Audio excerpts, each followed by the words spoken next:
So guys, welcome to Leaves and Lungs. So it's been a while we did some video.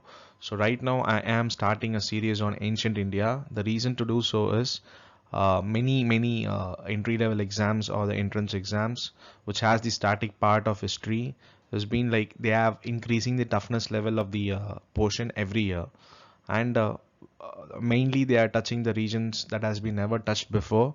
Especially many examiners are fond of asking or throwing some random questions related to ancient India and medieval India, so the emphasis will be on this. So we will be digging the terms that is mainly present in ancient India, and this will help you to score the basic one or two questions that has been asked from the static part of ancient India, which will be very crucial in determining your cutoff for the clearing the exams. Okay, so guys, let's get started. So first of all, the today's topic is going to be about on the Vedic literature and also the Vedic terminologies.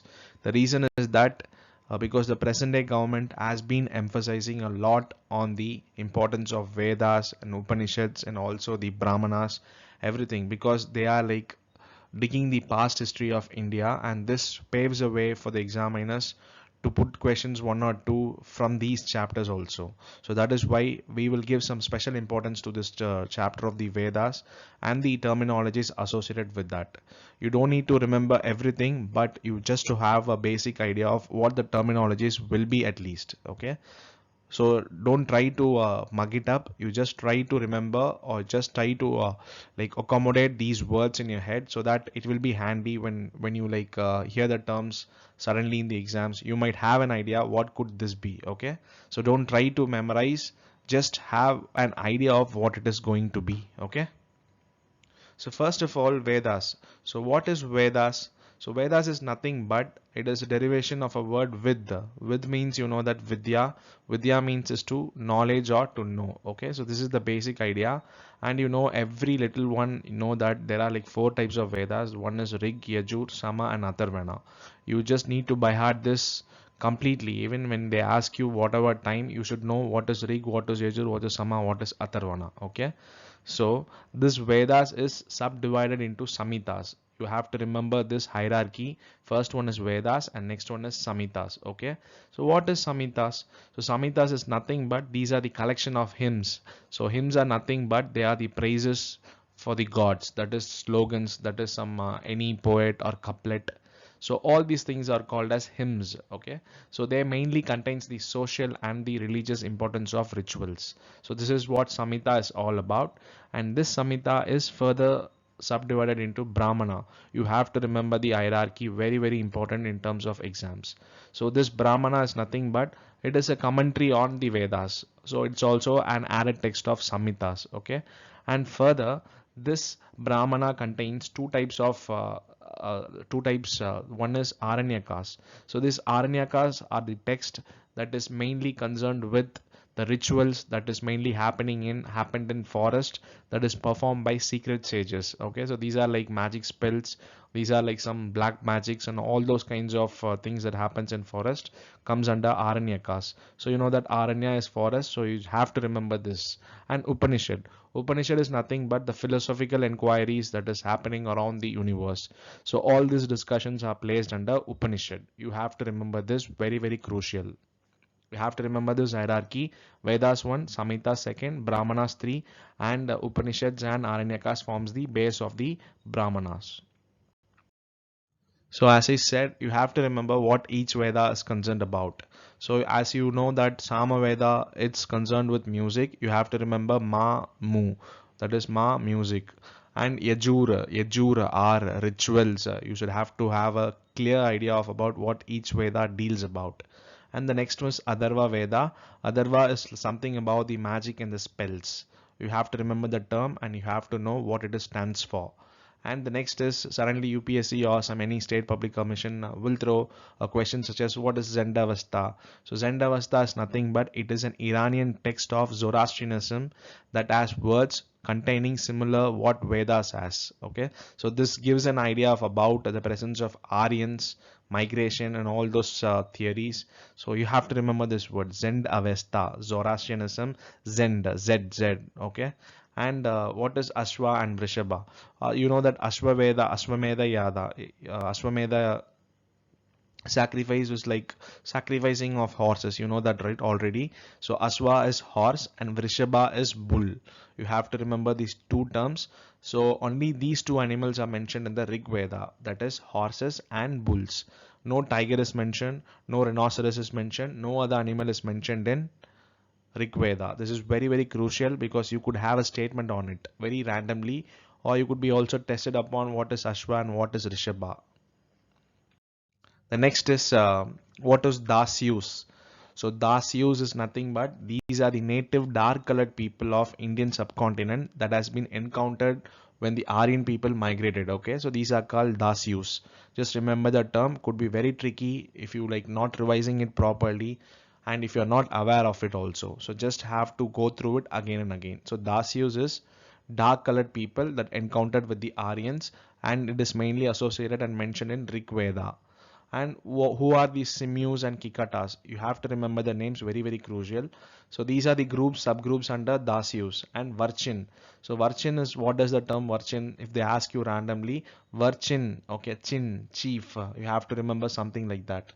So he was a chief with many troops, and he was also one of the members of the Dasyus. Okay, so these are the native group of people. And Sambara is also one of the native people, and he was beaten up by Divadosa of Bharata clan. So this Bharata clan, he was from a ruling elite Aryan class. So he was the one who defeated Sambara. Okay. So just remember these key words could be very very handy in your exams. Next is you would have, when you would have gone through the like ancient India, you would have gone through these words Jana, Vis, Gana, Grama, Kula. Okay, so you would have brief idea of about what is this, but you have to know the hierarchy. Okay, so this hierarchy is very very crucial.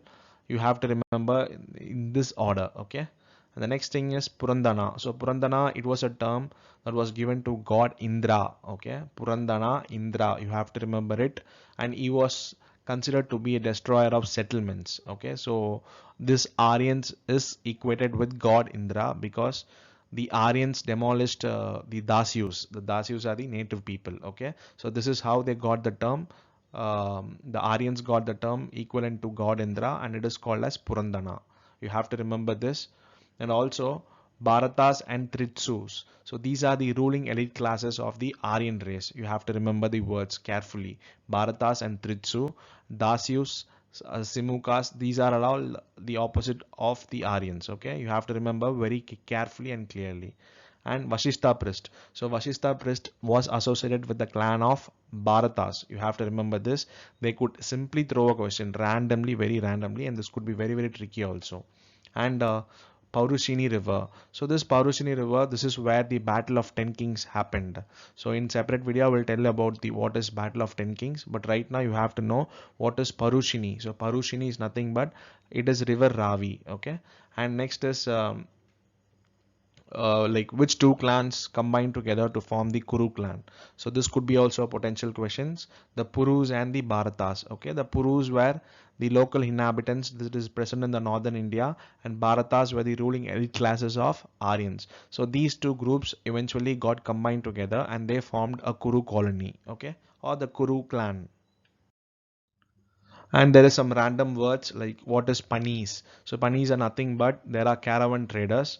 And sapatni is nothing but it's a wife of grihapati. So who is grihapati? So grihapati is nothing but head of family. And what is griha? This is family. Okay, so people from northern India or people who have a Sanskrit background can clearly like find what is this, but people from down south, from Tamil Nadu, Karnataka, Andhra Pradesh and Kerala, they don't have these knowledge and awareness about these words. And also from people from northeast will not be aware of these words. So please pay attention to these kinds of words, could be very tricky and could be very helpful for your prelims in scoring high marks also. And some common terms, kshetra. Okay, so kshetra is nothing but field. Krishi, you know that like a lot of schemes are mentioning the word Krishi. It is something related to agriculture. It's called plowing. And Langla and Sura. So these are the words that is mentioned in the Rig Veda for plow. Okay, this is for plow. Okay, you have to know Langla and Sura. This could be like you would have confusion. Maybe this could be some dances, or this could be some sort of any musical instrument, something like that. But this is related to plow, that is agriculture, and Sita. So they could simply ask you what is Sita, and you should know that it is the furrow that is created by the plows. Okay, you have to remember each and every word, no other way. And yavam is barley, and goduma is wheat. So you know that goduma is a Tamil word, and you know that probably. But yavam is something that also mentioned in early Rig Vedic period, which means barley. And there is also another word called Yavanas, which means the Greek people are mentioned as Yavanas. So you know that like cow formed a major economy during the Rig Vedic period, and the term Gavisti means the search of cows. Okay, it is means search of the wealth, Gavisti. And ayas are nothing but they are the terms given for copper and bronze. And karmara is karma. Kar is like black, right? Okay, so karmara is blacksmith, and takshan is carpenter. You have to remember this word because there have been like previous many examples where UPSC simply tested on these random terms very often and frequently. So you have to remember this. And Siri is nothing but it was a word that was mentioned given to the yarn or the threads. Okay, Siri yarn. And I said already, Pani is like the traders. Pan is the system of barter system. Okay, Nishka, you know that gold or silver coins were given in the term of Nishkas. You would be like finding this word almost like till the Sultanate period also. And now, NAU now, it is called as boats. And also there is mention of about 100 boats traveling in and around the Indian subcontinent. That's been also mentioned in the Rig Veda. And the final thing is the hierarchy of all these things are very important. Okay, so you should know which is the biggest one and which is the smaller one, because in order to increase the toughness level, questions has been framed on these patterns also. So first is sabha. So sabha is a term that is given for elders or elite grouping. Samiti is a grouping where all the people combine together and take a decision. And vidata is all the entire tribe comes and assemble and take some any consensus. Okay, so this is what it is: Sabha, Samiti, and Vidata. And there were many instances where women participated in both in Samiti and Vidata, but not in Sabha. And in some other like sources, they have also mentioned where they have participated in all the three things. So you should read carefully, but we'll put those in other separate detail in other video. But right now, just remember, Sabha is elders, Samiti is people, Vidata is tribe. Okay. I think that would do for this today's video. And please follow this lecture carefully because this could be very helpful and handy for your exams.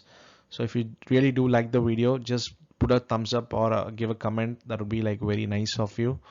Thank you for watching this video and have an awesome day, guys.